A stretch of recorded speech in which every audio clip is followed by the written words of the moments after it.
Bismillahirrahmanirrahim. Assalamualaikum warahmatullahi wabarakatuh.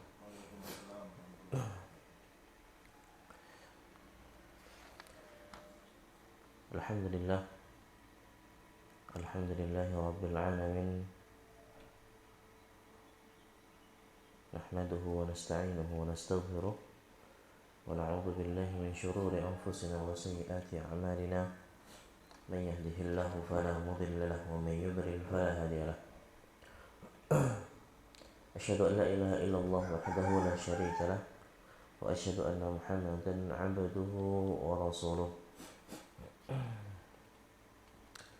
Amma ba'du, Allahumma 'allimna ma yanfa'una wanfa'na bima 'allamtana wa zidna 'ilma wa arinal haqqa haqqan warzuqna ittiba'ah wa arinal batila batilan warzuqna ijtinabah.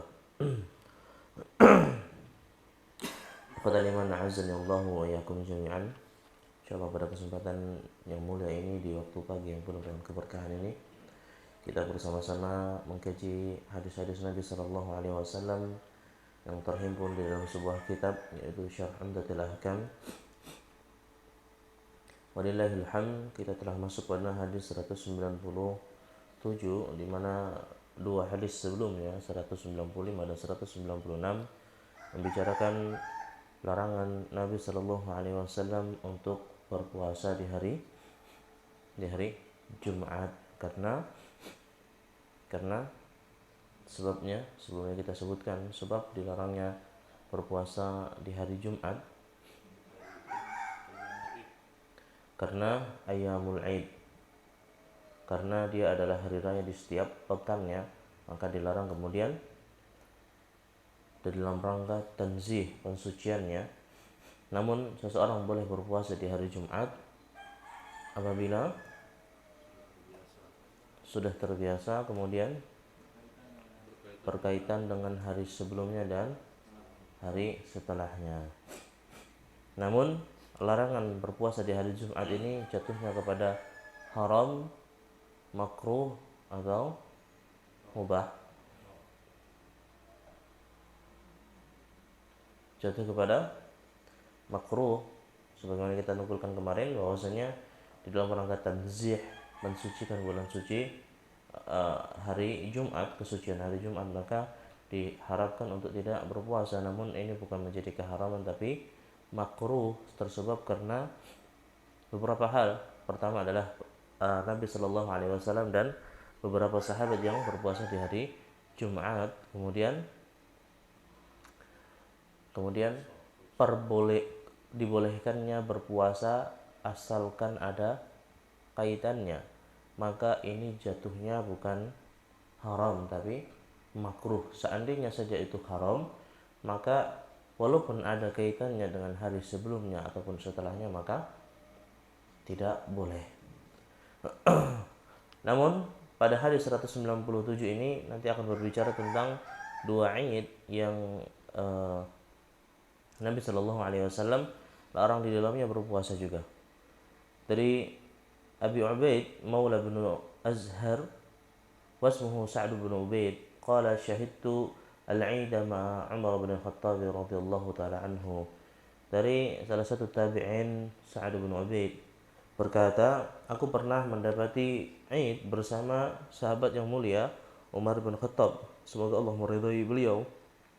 Faqala, kemudian Umar berkata, hadani yaumani nahan Nabi sallallahu alaihi wasallam an siyamihima.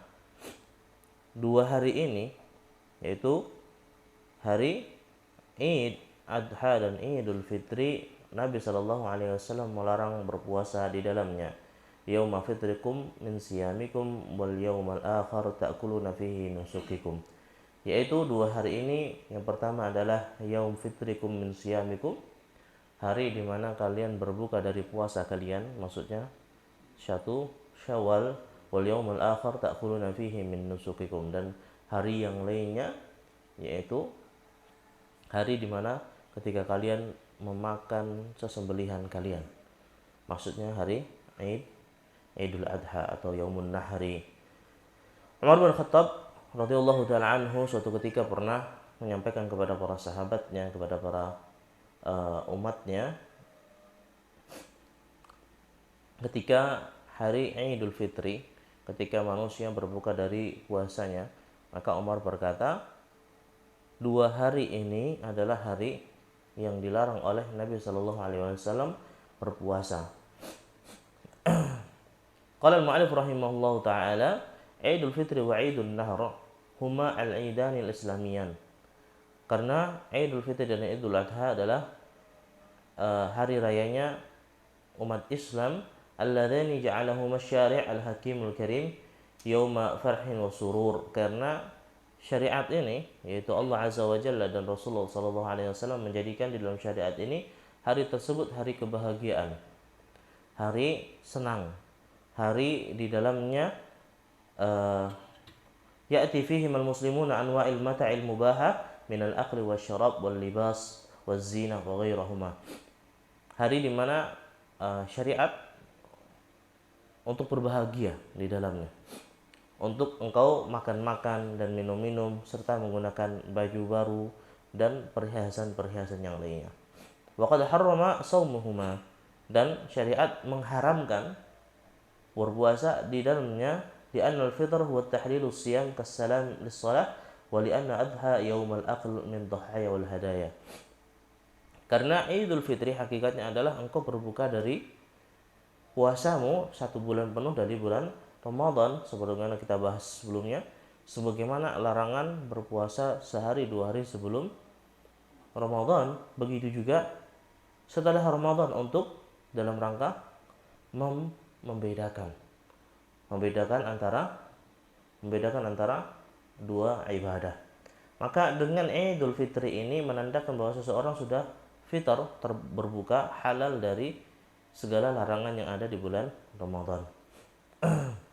Dan sebagaimana juga Idul Adha ini adalah hari di mana kalian memakan ad-dhahaya wa al-hadaya, memakan daging kurban kalian, entah itu duha atau hadaya.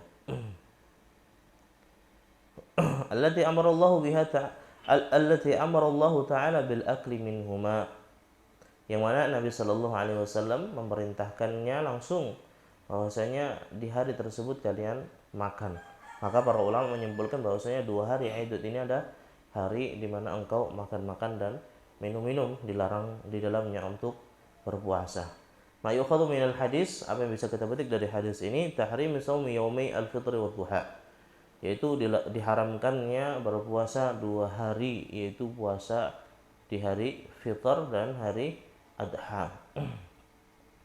Berbeda dengan keharaman yang ada pada, larangan yang ada pada puasa hari Jumat, di mana pada Idul Fitri dan Idul Adha keharamannya mutlak, tidak ada rukhsah di dalamnya. Anna shauma fihi ma la yun'aqad fala yasihhu sawa'an kana liqada'in aw naflin aw nadarin. Dia perlu ditekankan bahwasanya puasa di dalamnya haram dan tidak sahih, tidak diterima, mau puasa apapun itu. Mau puasa itu ada kaitannya, ada ta'liknya dengan hari sebelumnya atau hari setelahnya, atau itu puasa qadha, mengganti puasa Ramadan karena mungkin ada yang dibatal terus ingin digantikan di tanggal 1 Syawal atau di tanggal 10 Dzulhijjah, maka ini tidak sahih, tidak diterima. Ataupun puasa nadar, kita bernadar untuk berpuasa di 1 Syawal, maka nadarnya batal. Nadarnya batal dan tidak sahih dan harus mengganti dengan kafarah. Ala kulli hal, semua puasa yang ada di dalamnya diharamkan, sebagaimana di Idul Fitri diharamkan, maka begitu juga di Idul Adha. 2 hari ini sama hari di mana manusia berbahagia, makan-makan dan minum-minum. Diharamkan untuk berpuasa di dalamnya. Berbeda dengan keharaman yang ada, larangan yang ada di hari Jumat, di mana masih diberikan rukhsah, keringanan, boleh berpuasa di hari Jumat dengan syarat pertama ada kaitannya dengan hari sebelumnya dan hari setelahnya. Kemudian karena terbiasa atau mungkin karena ada nadar dan yang lain sebagainya.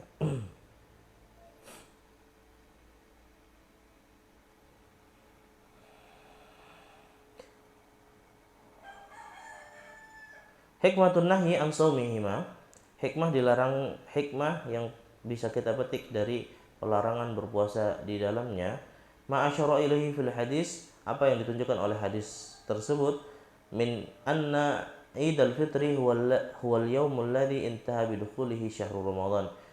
Idul Fitri itu adalah hari di mana tanda bahwa berakhirnya bulan suci Ramadan. Falyatamayyaz wa lita'arraf hududus shaum wal wajib bil fitr. Agar manusia bisa membedakan dan mengetahui batasnya berpuasa yang wajib tersebut dengan Idul Fitri ini. Kama naha an siyami yaumi aw yaumain qablahu, sebagaimana larangan berpuasa sehari sebelumnya atau sehari atau 2 hari sebelum datangnya bulan suci Ramadan. Tamyizan lahu an ghairihi, karena untuk membedakan dengan yang lainnya. Wa amal adha fali annahu yauman nuski alladhi amara bil akli minhu. Adapun Idul Adha adalah hari di mana engkau memakan nusuk kalian, sesembelihan kalian, di mana kalian diperintahkan oleh Allah untuk memakan di dalamnya. Falyubadir ila imtithali amrihi bitanawuli min at-tayyibat rizqihi falaysa min al-adab wali al-i'rad an dhiyafatil karim, yaitu hendaknya untuk bersegera untuk mengikuti apa yang diperintahkan oleh Allah Azza wa Jalla, yaitu berupa memakan sesembelihan. Dan bahkan sebagian ulama memakruhkan kepada sahibul kurban untuk tidak makan dari daging kurbannya. Ini menunjukkan bahwasanya kurban itu paling bagus adalah di mana sahibul kurban tersebut berada. Bagaimana dengan ketika sahibul kurban berkurban di tempat yang lain, jauh? Maka boleh, sebagian ulama di antara jumhur membolehkan untuk berkurban di tempat yang lainnya, terpisah dengan badan sahibul kurban ini berada. Namun sebagian ulama yang lainnya mengatakan bahwasanya ini tidak ada pentakzimannya terhadap Idul Adha, karena seseorang hendaknya menyembelih kurbannya sendiri. Kalaupun dia tidak mampu, maka diwakilkan agar dia menyaksikan kebesaran Allah Subhanahu wa taala dengan Idul Kurban itu sendiri. Dan hendaknya dia diperintahkan untuk makan dari daging yang dia kurbankan sendiri. Ini perintah untuk segera dilaksanakan.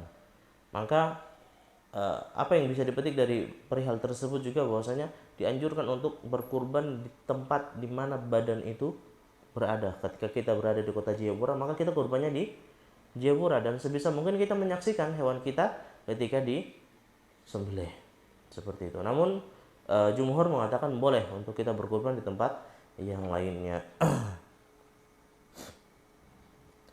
Dan bukan bagian dari adab yang baik ketika datang tamu yang mulia, maksudnya hari Idul Fitri ataupun Idul Adha, dan kita tidak menjamu kedua hari yang mulia ini dengan kebahagiaan, dengan makan dan minum.